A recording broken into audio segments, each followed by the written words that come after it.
촛불 행동 논평, 한미일 군사동맹 본격화, 사도광산 유네스코 유산 등재 찬성은 그 절차, 일제의 범죄와 결탁한 한미일 전쟁 동맹을 용납할 수 없다.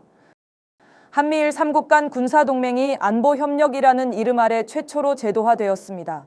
금기로 되어 있던 한일 군사동맹을 여기에 끼워 넣어 포장을 한 것입니다. 국가 간 군사동맹은 입법부의 동의와 비준을 거쳐야 하지만 윤석열 정권은 법적 구속력이 없는 협력각서일 뿐이라는 식으로 절차를 무시하는 불법 행위를 저질렀습니다.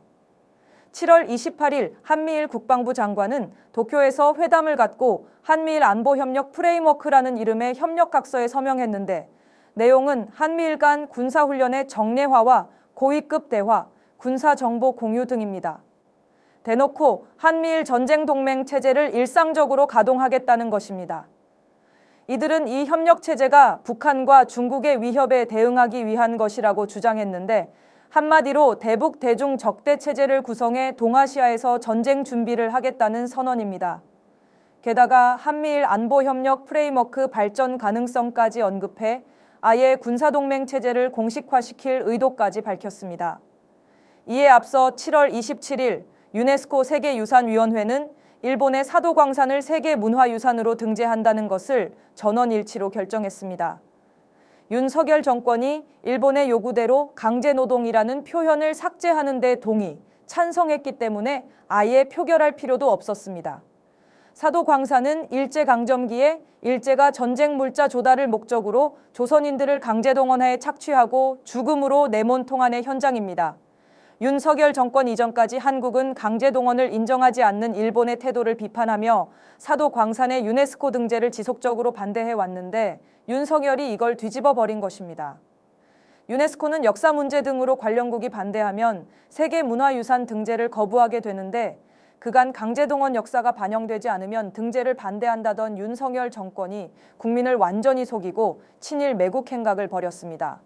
한미일 군사협력을 강화하기 위해 조상들의 피를 팔아먹은 것입니다.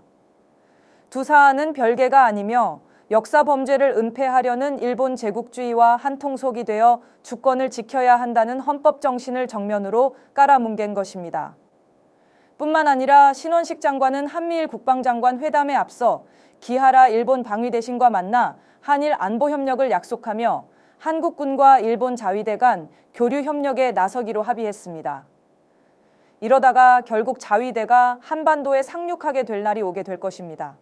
역사를 팔고 주권을 팔고 결국 일본의 손아귀에 대한민국을 통째로 넘기겠다는 이런 정권은 과거 그 어떤 정권에서도 찾아볼 수 없는 최악의 매국 집단입니다.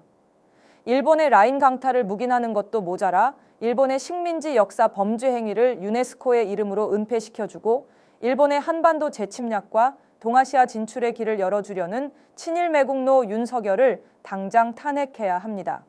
이것이 최악의 정권 위기를 반북 전쟁 정책과 한미일 군사협력 구걸로 모면해 보려는 윤석열 정권에 의해 파멸로 향하고 있는 대한민국을 구원하는 유일한 길입니다. 2024년 7월 30일 촛불행동.